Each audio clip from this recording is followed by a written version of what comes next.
Hallo. Ons almal ken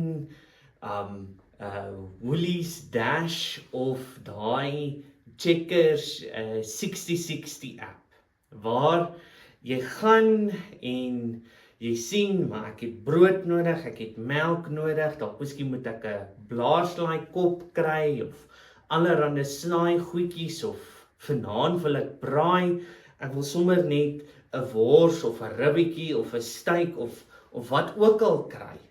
En dan gaan ons op die app en ons sê nee, maar ek soek dit en ek soek dit en ek soek dit en ek soek dat. En dan het ons jou hele lysie bymekaar gekry. Jy betaal en binne 60 minute is jou aflewering by jou deur. Vir baie van ons is dit, as ek van die werk af terugkom, dan sit jy gou jou bestelling in en dan wanneer jy die middag by die huis stop, dan is die Checkers 6060 trokkie sommer net daar met jou aflewering reg. Benader ons geloofslewe ook nie so nie. Benader ons dalk gebed en ons persoonlike groei met die Here ook nie so nie. Dis hierdie lysie van goedjies wat ons moet doen. As ek opstaan in die oggend, ek moet bid.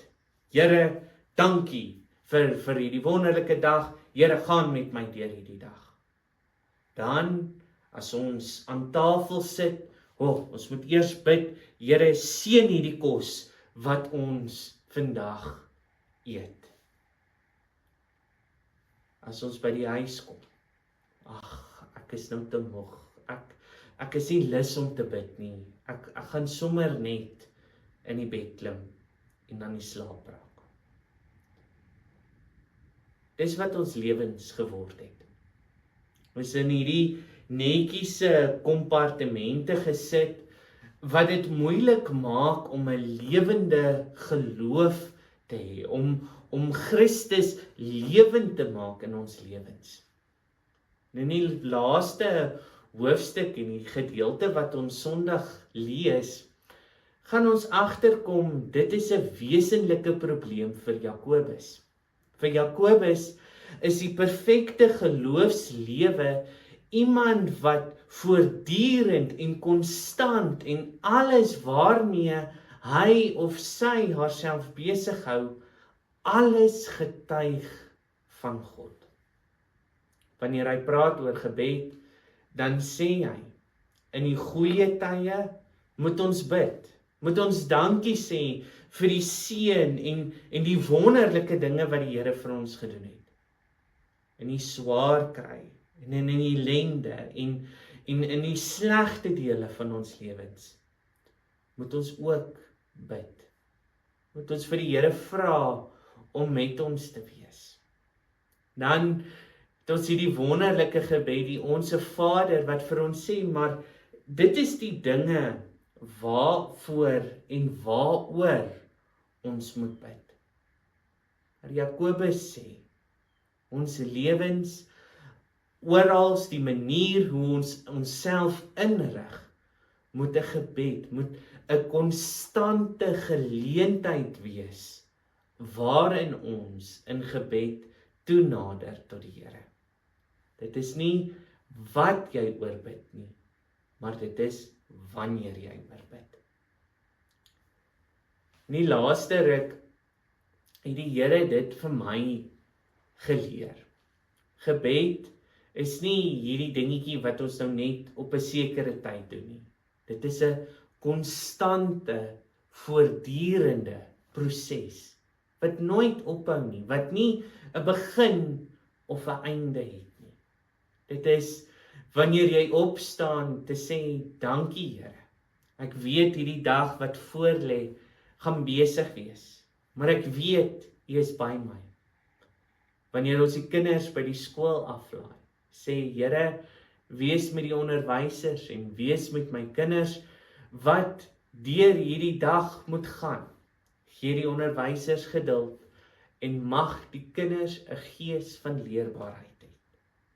soos by die werk stop, te sê, Here, ek weet, hierdie krisisse lê op my tafel, ek weet, hierdie probleme, gee my die wysheid en die insig. Wanneer jy saam met kollegas praat, wanneer krisisse en probleme op die tafel kom, eers te bid en vir die Here te vra om met jou te wees in daardie omstandighede. Aan die einde van die dag, wanneer jy by jou kar kom, in jou kar klim en sê, Here, dankie vir hierdie dag. Ek weet daar was 'n klomp krisisse, ek weet daar was 'n klomp uitdagings, ek weet daar was dinge wat moeilik was vir my. Maar waar ek nou moeg is en uitgeput is, help my om veilig by die huis uit te kom. Dan, wanneer jy as gesin, wanneer ons as gesin om tafel sit, dan te sê, Here, dankie vir hierdie dag. Dankie vir die geleentheid om te kan leer. Dankie vir vriende en familie wat ons bygestaan het deur die loop van hierdie dag. En dan, wanneer ons uiteindelik aan die slaap raak, te sê, Here, dra my deur hierdie aand.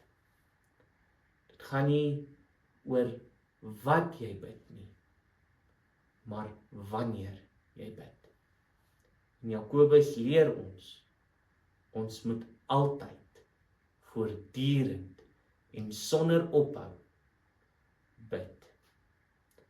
Mag die Here ons ryklik seën. Mag die Here ons gebede verhoor. Hy weet wat is ons krisisse. Hy weet wat is ons uitdagings. Hy weet wat is ons grootste behoefte. Mag die Here die hemelse sluise oopmaak en mag hy ons seën. Tot ons mekaar weer sien. Lekker dag.